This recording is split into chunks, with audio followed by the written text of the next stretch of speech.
In today's lecture, we will discuss the magnetic circuit calculations of electrical machines.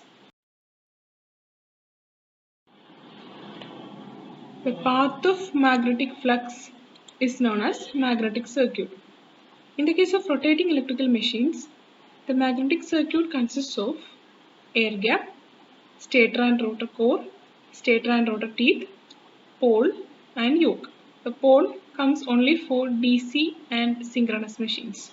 This is the figure of a DC machine in which we can see the rotor core, rotor teeth, similarly stator and yoke of the machine.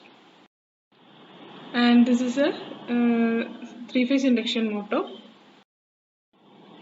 This is a synchronous machine. First one is a salient pole machine and the second one is cylindrical pole machine. Next, we will see how we can calculate the reluctance of air gap and mmf required for air gap for electrical machines, rotating machines. First of all, let's define some terms. Capital L is the length of core. This is the rotor core of a DC machine. So this length is known as the length of core. Then Y is slot pitch. Slot pitch means distance between adjacent slots. This is a slot. This is the adjacent slot. So distance between these two slots is known as Y is slot pitch. And WT. WT is the width of tooth. Width of tooth means width of a single tooth.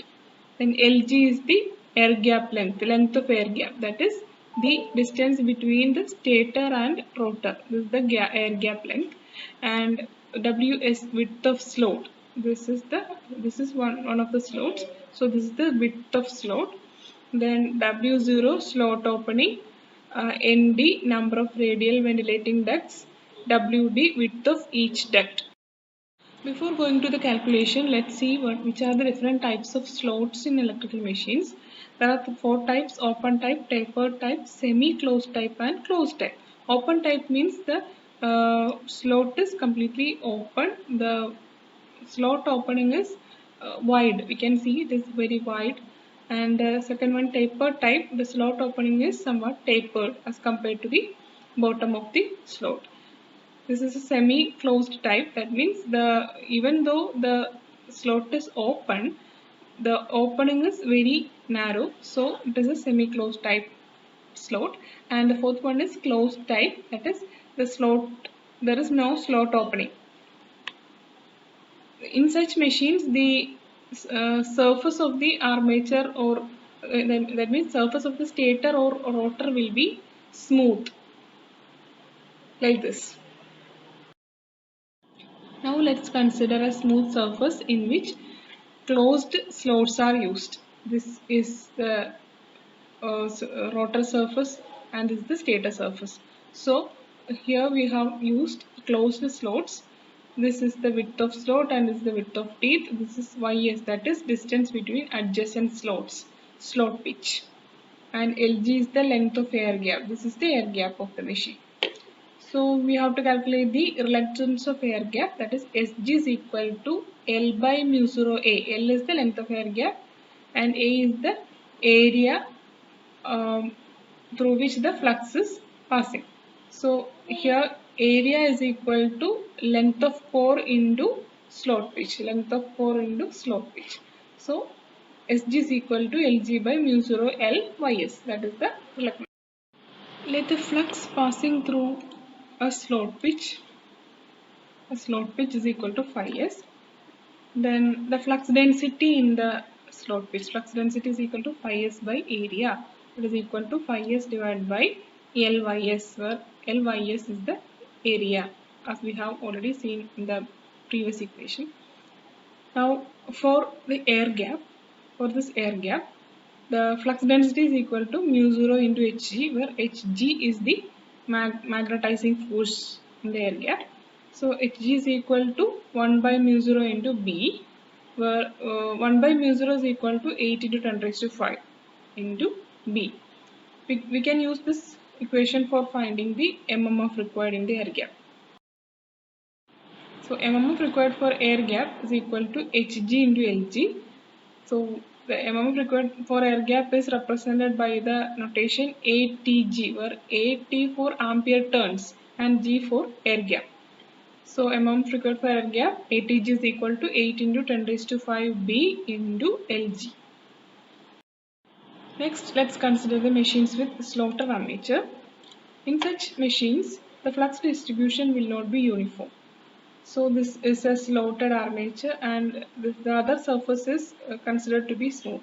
Here the slot pitch Ys is equal to width of teeth plus width of slot, half the width of slot plus half the width of slot. So Ys is equal to Wt plus Ws. But when you calculate the reluctance of the air gap, we have to consider the effective value of slot pitch. So here the flux passes only through the teeth because this is the minimum reluctance part. So the effective value of slot pitch gets reduced and it becomes Ys dash is equal to Ys minus Ws. So the flux is not passing through the slots, so Ys is subtracted. But in addition to this, we have to consider the fringing effect. So due to fringing, flux cannot confine to the width Wt. So it will be like this. So Wt plus a small portion of Ws will be occupied by the flux. So the equation of effective value of slot pitch becomes Wt plus, this is Wt plus a fraction of Ws, delta into Ws.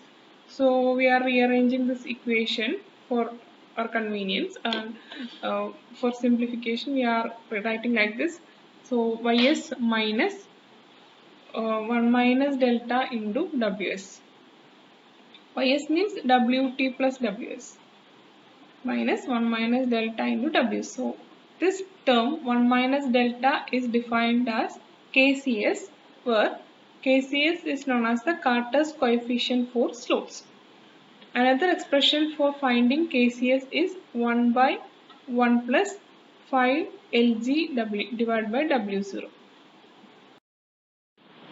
Now the effective value of flux density is again recalculated as B double dash is equal to phi s divided by L into the effective value of slot pitch, that is Ys minus Kcs into Ws, and effective value of reluctance is equal to Lg divided by mu 0 L into the effective value of slot pitch.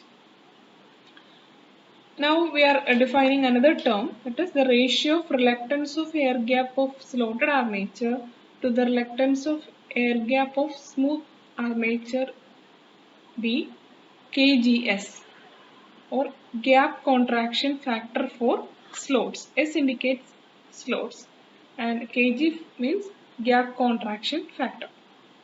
So KGS is equal to reluctance of air gap for slotted armature divided by reluctance of air gap for smooth armature. So we are substituting the equations that we have already derived. And now KGS is equal to Ys by Ys minus KCS Ws. And this value, this term KGS will be always greater than 1. So the MMF required for air gap for slotted armature is equal to 8 into 10 raised to 5 B double dash into Lg, where B double dash is B into KGS. Next, let's consider machines with stator and rotor surfaces slotted. So we have to consider the gap contraction factor for stator slots and rotor slots. The rest of the calculations are the same. So KGS is equal to KGS1 into KGS2. One of them will be for stator and the other will be for rotor. Next, machines with radial ventilating ducts. Here, these are the radial ventilating ducts provided for the machine for proper ventilation. This is the length of core and this is the air gap Lg, and this is the width of duct Wd, and Nd is the number of ducts. So effective length of core, this is the actual length of core, and effective length of core L dash is equal to actual length of core minus ND, number of ducts into width of one of the ducts, into KCD, where KCD is the Carter's coefficient for ducts. Next, the gap contraction factor for ducts is to be defined. KGD is equal to reluctance of air gap with duct divided by reluctance of air gap without duct. So we will substitute the values. This is for with duct and this is for without duct. The difference is in L dash. So the KGD is equal to L by L dash. That is L by L minus ND WD KCD. If the machine has both ventilating ducts as well as slots, then the total gap contraction factor for slots and ducts, that is Kg, is equal to KGD into KGS. Now let's find the MMF required for air gap. So the ratio B dash by B is equal to Kg. So B dash is equal to B into Kg. That is the effective value of flux density is equal to actual flux density into Kg. Then the MMF required for air gap is equal to HgLg, and we know that Hg is equal to B dash by mu 0. So the MMF ATg is equal to B dash by mu 0 into Lg, where B dash is equal to B into Kg. So the equation becomes B Kg Lg by mu 0. Now we will substitute the value of mu 0 here. So 1 by mu 0 is 8 into 10 raised to 5, then B Kg Lg. Thank you.